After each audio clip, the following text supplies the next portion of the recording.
नमस्कार सबैजनालाई।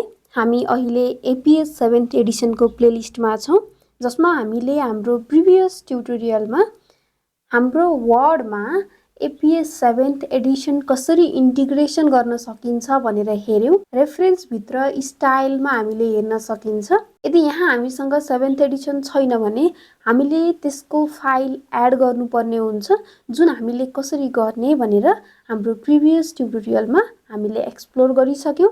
अब के गर्नु पर्यो, हामीसँग यहाँ 6th एडिसन हैन कि एपीएस 7th हामीले सिलेक्ट गर्नुपर्ने हुन्छ। जे पनि हामीले काम गर्दाखेरि पछि हाम्रो रिफरेन्सिङ साइटेसनहरुमा हामीले काम गर्दै छौं भने अब हामी के गर्छौं, फर्स्टमा एपीएस 7th एडिसन अनुसारको जुन पेज फर्म्याटिङ हुन्छ, बेसिक पेज सेटअप, हामी त्यसलाई हेर्छौं यो ट्युटोरियलमा।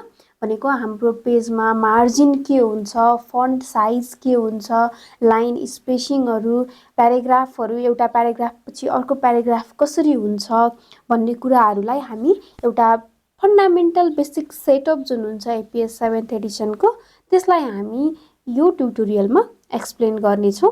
एन्ड हजुरहरुले पनि साइड बाइ साइड यो स्टेपहरु चाहिँ फलो गर्दै जानु होला। सो अब हामी स्टार्ट गर्छौं। फर्स्टमा हामीले अब यो साइड बाइ साइड हेर्दै हामी गर्छौं है। हामीलाई मार्जिन 1 इन्च चाहियो every side, top, bottom, left, right, every साइडमा। यसको लागि हजुरहरु यहाँ गएर लेआउट भन्ने ट्याब सिलेक्ट गर्न सक्नुहुन्छ। लेआउटमा क्लिक गर्नु भएपछि सबैभन्दा लेफ्टमा मार्जिन हुन्छ। मार्जिनमा नर्मल्ली नै यो normal top, left, bottom, right 111 भन्ने अप्सन हुन्छ। यदि छ भने यसमा क्लिक गर्नु भयो हुन्छ, छैन भने कस्टम मार्जिनमा गएर हजुरहरुले यो टप, बटम, लेफ्ट, राइट सबैमा 11 आफैले इन्टर गर्नु भए पनि हुन्छ। एन्ड देन ओके गर्न सक्नुहुन्छ। यसबाट हजुरहरुको पेजको मार्जिन सेट हुन्छ। अर्को एउटा मेजर कुरा भनेको हाम्रो पेजको जुन साइज हुन्छ, यो नर्मल्ली हामी धेरैकोमा यो लेटर फर्म्याटमा बसेको हुन्छ, तर हाम्रो साइज A4 मा हुनुपर्छ। यसलाई हामीले डिफल्ट सेट गर्नको लागि हामीले यसलाई मात्रै A4 भएर यो सेभ हुन्छ।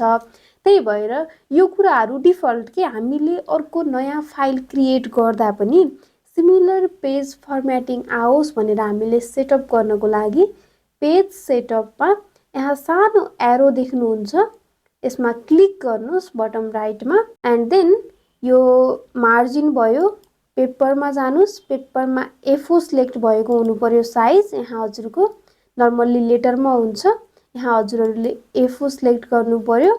यसलाई अब के गर्ने, सेट एज डिफल्टमा हजुरहरुले क्लिक गर्नु पर्यो। यति गरेपछि एन्ड यस गरेर अब नयाँ फाइल क्रिएट गर्दाखेरि पनि यो सिमिलर हुन्छ। दैट मिन्स म एउटा नयाँ वर्ड फाइल क्रिएट गर्छु, एउटा ब्ल्याङ्क डकुमेन्ट क्रिएट गरेर हेरौं। अब यो ब्ल्याङ्क डकुमेन्टमा मैले लेआउटमा गएर यहाँ साइज हेरे भने अघि नै हाम्रो डिफल्ट लेटर थियो, अब डिफल्ट A4 भयो। मार्जिनमा डिफल्ट नर्मल बो अल साइडमा टप, बटम, लेफ्ट, राइटमा नै 11 मार्जिन भयो। यसरी हामीले मार्जिन र पेपर साइजलाई सेटअप गर्न सकिन्छ। फर्स्टमा यति गर्नु पर्यो हजुरहरुले। एन्ड अब फर्दर भनेको हाम्रो के हुन्छ, यहाँ हेरौं। फन्ट एक्सेप्टेबल फन्टहरु कुन छ भन्ने कुराहरु यहाँ मेन्सन गरिएको छ, तर हामी normally times new Roman 12 font हामी युज गर्ने गर्छौं।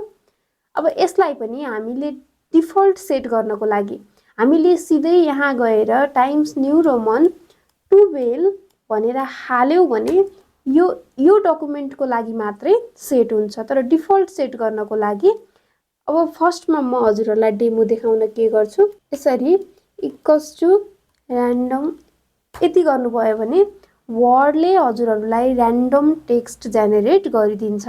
म यो र्यान्डम टेक्स्टमा हजुरहरुलाई स्याम्पल देखाउँछु, त्यही भएर र्यान्डम टेक्स्ट जेनेरेट गरे। अब यहाँ फन्टको पनि बटममा हेर्नु भयो भने राइट साइडमा सानो एरो देख्नुहुन्छ। अब यहाँ के गर्ने, टाइम्स न्यू रोमन हुनु पर्यो, रेगुलर हुनु पर्यो, 12 साइज हुनु पर्यो। यो कुरा हजुरहरुले चेक गर्ने, छैन भने यहाँबाट सिलेक्ट गर्ने। यहाँ 10 छ भने 12 सिलेक्ट गर्नु पर्यो, अरु कुनै फन्ट छ भने टाइम्स न्यू रोमन सेट गर्नु पर्यो। एन्ड यसलाई पनि अब के गर्ने, सेट एज डिफल्ट गरिदिने। यो गर्दाखेरि this document only and all document भन्ने हुन्छ। अलमा सिलेक्ट गर्नुभयो भने हजुरहरूले अब न्यू डकुमेन्ट बनाउँदाखेरि सिमिलर फर्म्याटिङमा एभ्री टाइम हामीले काम गर्नु पर्दैन। एन्ड फर्दर अब अर्को के छ, use double spacing for the entire paper. APA 7th एडिसनमा यो एभ्री स्पेसिङ भनेको के हुन्छ, डबल। नर्मल्ली हामी यो स्पेसिङ यहाँ प्याराग्राफको माथि स्पेसिङबाट यसरी 2 गरेर पनि हामी गर्न सक्छौं। तर हामीले होल डकुमेन्टमा अथवा नयाँ डकुमेन्टमा पनि सेटअप गर्दैछौँ भने यो प्याराग्राफ भन्ने अप्सनमा हजुरहरू यहाँ साइडमा जाने, त्यही बटम राइटमा क्लिक गर्ने। अब यहाँ क्लिक गरेपछि स्पेसिङको लागि अरु यो सबै 00 हुन्छ। लाइन स्पेसिङमा सिंगलको ठाउँमा हजुरहरूको डबल स्पेसिङ हुनु पर्यो। एन्ड अर्को यहाँ इन्डेन्टेसन भनेको छ। स्पेसिङ हामीले हेर्यौं, लाइन स्पेसिङ जुन हाम्रो यहाँबाट डबल स्पेसिङ आयो। एन्ड हामीले कतै पनि ब्ल्याङ्क लाइन हेडिङ पछाडि एउटा लाइन एक्स्ट्रा एड गर्ने, प्याराग्राफ सकिएपछि एउटा लाइन एक्स्ट्रा एड गर्ने, त्यस्तो केही पनि गर्न पाइदैन। अनि अर्को के छ भने प्याराग्राफको केसमा हामीसँग 0.5 इन्डेन्टेसन हुनुपर्छ। एउटा कुरा 0.5 इन्डेन्टेसन, अर्को कुरा जस्टिफिकेसन हुनु हुँदैन। अब यो के हो भन्ने कुरा हामी यहाँबाट हेरौँ है। यो अलाइनमेन्ट जुन छ, अलाइनमेन्टमा जस्टिफाइड अलाइनमेन्ट हुनु भएन। अलाइनमेन्ट लेफ्ट हुनु पर्यो। Do not use full justification. हाम्रो अलाइनमेन्ट चाहिँ लेफ्ट मार्जिनमा अलाइन हुनु पर्यो, त्यही भएर अलाइनमेन्ट लेफ्ट हुनु पर्यो।